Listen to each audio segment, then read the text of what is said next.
Ever wonder what is going through the minds of the rich? Well, author of How Rich People Think is here to join us this morning to tell you exactly just that. Good morning.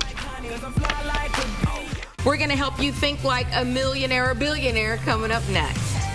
23 after the hour. Welcome back to The Buzz. Doesn't it seem like the rich keep getting richer while the rest of us are stuck in the same financial spot? Well, one man has the answer to that, and he is joining us to discuss how do rich people think and to help you change your thoughts as well. Morning, Steve. Glad to have you here. Good. Let's talk about it. The views from people who are middle class versus the views of people who you've termed world class. What are they thinking about money? Well, most of us are taught to think about money in terms of fear. You know, this is how we're brought up. Most of us are brought up this way. We learn it in school all the way up through college that, you know, money is scarce and money is tough to make and it's difficult to manage. And so there's all this fear surrounding money, and that's one of the reasons few of us have any. Like, don't quit your job unless you have another one because you might not have enough money, you know, to carry you through or whatever. Exactly. Everything is based on fear and scarcity with money, in terms of programming us, you know, brainwashing us from childhood all the way through adulthood. And there's more money out there than any of us could ever spend. Really? Well, send some my way, please. Okay, this is what you talk about in your book. Middle class sees money through the eyes of emotion. World class sees money through the eyes of logic. What does that mean? Exactly. Yeah. Rich people look at money through the eyes of logic. In other words, they're looking in terms of investments. They're looking in terms of, they're taking the feelings out of money, because when and that's, again, that's not how most of us are brought up. We're brought up to think about money as rich people are narcissists, or they're evil, or they're greedy, or all these different things. And so we filter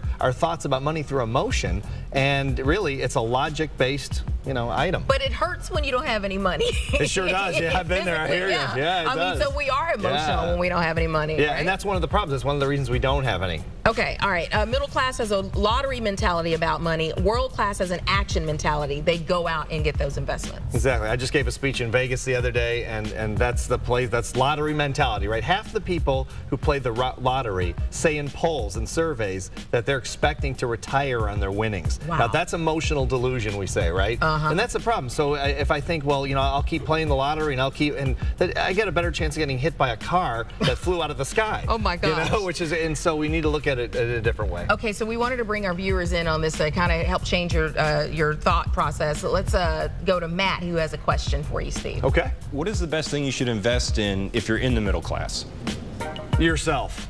Without any question. Invest in yourself. In other words, change your mindset, the way you approach money, because it's not that you're going to think yourself rich, but thinking is the catalyst for behavior, and behavior is what makes you rich. Okay, and to our Facebook question really quickly, Quincy Lewis says, will you give me the tools necessary to turn my financial situation around and head in the right direction of financial security?